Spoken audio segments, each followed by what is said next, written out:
नमस्कार, आप देख रहे हैं लाइव सिटीज। मैं हूं आपके साथ वेंकटेश पांडे। बिहार में केवल मौसम का मिजाज नहीं बदल रहा है, बल्कि उसके साथ साथ जो सियासी पारा है वो भी परवान चढ़ रहा है। उसमें और उष्मा का काम अमित शाह के दौरे के साथ शुरू हुआ। अमित शाह ने बिहार का 2 दिवसीय दौरा किया और वो पहले ही दौरे में गोपालगंज गए। उनके गोपालगंज जाने के क्या मायने हैं, उसके जो राजनीतिक पंडित हैं क्या मतलब मायने निकाल रहे हैं, इन तमाम चीज़ों पर बात होगी। आज हमारे साथ हैं वरिष्ठ पत्रकार रवि उपाध्याय सर। बहुत स्वागत है सर आपका। सर, अमित शाह का ये पहला बिहार का दौरा और उन्होंने सीधा गोपालगंज को चुना।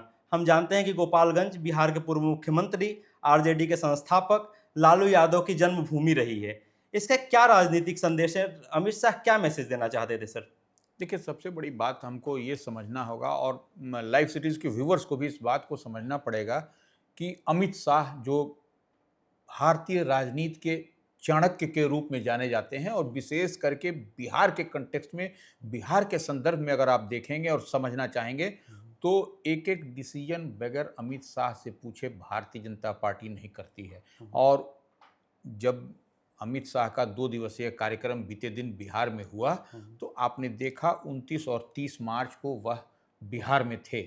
तो बिहार में देखिए, पहले दिन ही उनका कार्यक्रम गोपालगंज में हुआ। गोपालगंज में देखिए, सब जिले में कुछ न कुछ तो है, लेकिन गोपालगंज में होना तो यह लाउड एंड क्लियर मैसेज था। लालू प्रसाद यादव राष्ट्रीय जनता दल के जड़ में उन्होंने जाकर के हुंकार भरा। हुंकार ही नहीं भरा, एक तरीके से कहा जाए तो वह चुनावी शंखनाद करते हुए दिखाई पड़े। इस बात को देखिए, चुनाव से पहले अमित शाह का गोपालगंज में जाना, लालू प्रसाद के घर में, लालू प्रसाद यादव के पैतृक गांव में जाके वहां पर हुंकार भरना और जिस तरीके से बार बार उन्होंने बात कही, लालू राबड़ी के कार्यकाल को, राजद का जो कार्यकाल माना जाता है, जिसको 2005 से पहले के कार्यकाल को उन्होंने याद कराने की बात कही, तो निश्चित रूप से कहीं ना कहीं वह चुनावी शंखनाद करते हुए अमित शाह नजर आए और एक एक बात वहां पर कहा। देखिए, सबसे बड़ी बात क्या है वेंकटेश जी, इस बात को समझना पड़ेगा कि जो गोपालगंज, जो अभी तो सुरक्षित सीट हो गया है, गोपालगंज लोकसभा का सीट जो है सो सुरक्षित सीट है, लेकिन आप उससे जब पहले चलिएगा, जब झारखंड और बिहार जब एकीकृत हुआ करता था, उस समय वहां से लालू प्रसाद यादव जनता दल उस समय हुआ होता था, जनता दल के टिकट पर वहां से वह जीत करके आए थे 1996 में। यह सबसे बड़ी बात है। और लालू प्रसाद यादव राजनीति के माहिर खिलाड़ी, जिस तरीके से अमित शाह को चाणक्य माना जाता है, लालू प्रसाद यादव का भी कालखंड अगर यदि किसी को याद है, लालू प्रसाद यादव को भी लोग जानते हैं, जिस तरीके से आम आवाम से कनेक्ट करते हैं, वह लालू प्रसाद यादव की अद्भुत कौशल कहा जाता है। उस कौशल के वो माहिर खिलाड़ी थे। तो उनके गृह जिला, उनके गांव, उनके घर, उनके सरजमी पर जाकर के जिस तरीके से अमित शाह ने हुंकार भरा, यह निश्चित रूप से, यह सब लोग एक से एक राजनीतिक पंडित जो राजनीति के जानकार हैं बिहार में, वह समझ सकते हैं कि अमित शाह का वहां पर जाकर के गोपालगंज में जाकर के पहले दिन अपने कार्यक्रम का शेड्यूल कर जाकर के हुंकार भरना क्या कुछ कहता है वहां। तो सर, क्या इस बात की उम्मीद लगाई जाए कि जैसे जो पिछला विधानसभा चुनाव था उसमें जो एनडीए है उसको 4 सीटें मिली थी और 2 पर आरजेडी ने जीत हासिल की थी, तो क्या एक ये भी कोशिश है कि जो 2025 का विधानसभा चुनाव है उसमें 6 की 6 सीटें एनडीए के लिए आए?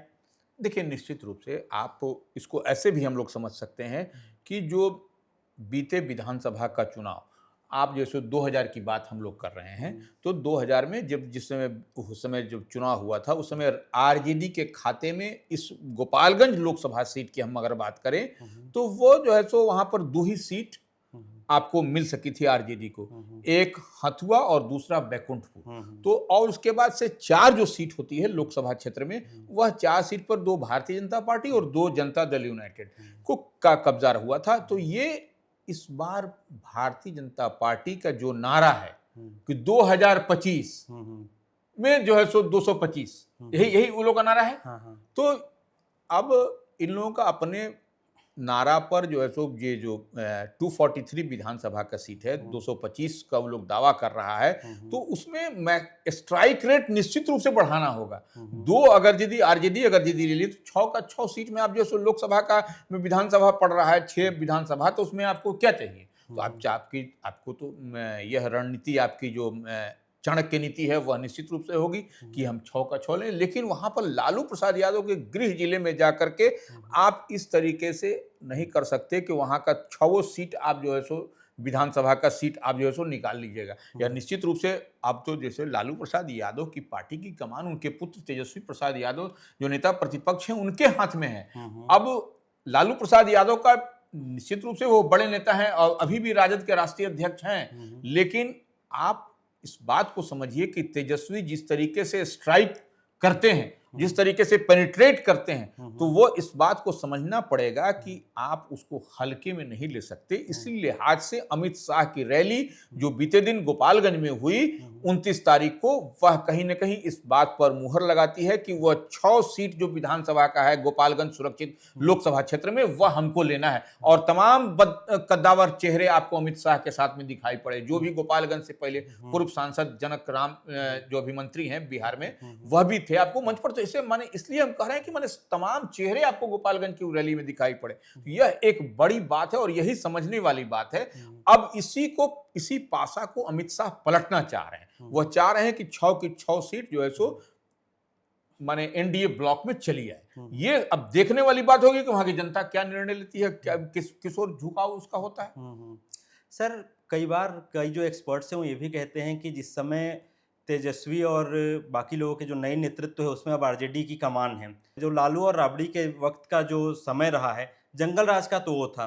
तो ये जो बार बार एनडीए के नेता जंगल राज का आरोप लगाते हैं, इसका कितना असर तेजस्वी पर पड़ेगा? देखिए, एक बात, अब जैसे अमित शाह ने बीते दिन जो जनसभा की आपको गोपालगंज में, वह 2005 के पहले का एरा वह क्यों याद करा रहे थे? इस बात को देखिए, हम बार बार कई दफे इस बात को बोल चुके हैं, वह लोग भूले नहीं। और जो उस समय 2005 के जो वोटर होंगे, जो अब समय जो बच्चे होंगे, जो युवा होंगे, अब तो वो उनको याद भी नहीं होगा 2005 के का कालखंड कैसा था। तो वह निश्चित रूप से उसी चीज को आपके हमारे तमाम वैसे जो युवा वोटर हैं उनके जेहन में डालने की यह एक तरीके से कवायद है कि याद करिए 2005 के पहले का कार्यकाल क्या था, लालू और राबड़ी का कार्यकाल। यही चीज बिठाने का प्रयास किया जा रहा है भारतीय जनता पार्टी की ओर से, एनडीए की ओर से। इस बात को समझना पड़ेगा। लेकिन जनता, देखिए, जनता सब कुछ समझ रही है और किसको वोट करना है, क्या करना है, वह तमाम लोग जिस तरीके से जो बात कर ले, लेकिन आपको यह समझ में आएगा कि वह जनता। और देखिए, सबसे बड़ी बात, एक बात समझिए, एनडीए क्या कह रहा है।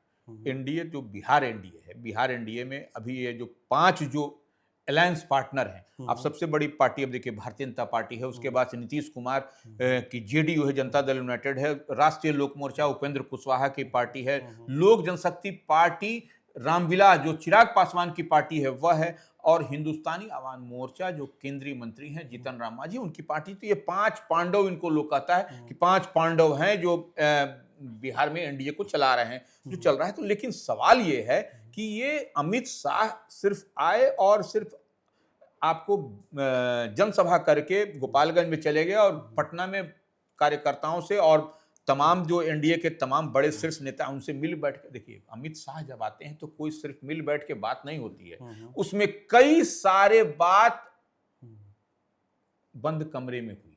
जो जितनी बात आपको हमको जानने की जरूरत है उतनी ही बात हम लोग समझ सके, जितनी बात नेताओं ने बताया, जितनी बात हम लोग मैंने कैमरे में हम लोग कैद कर सके, लेकिन अंदर खाने में तो और बात हुई।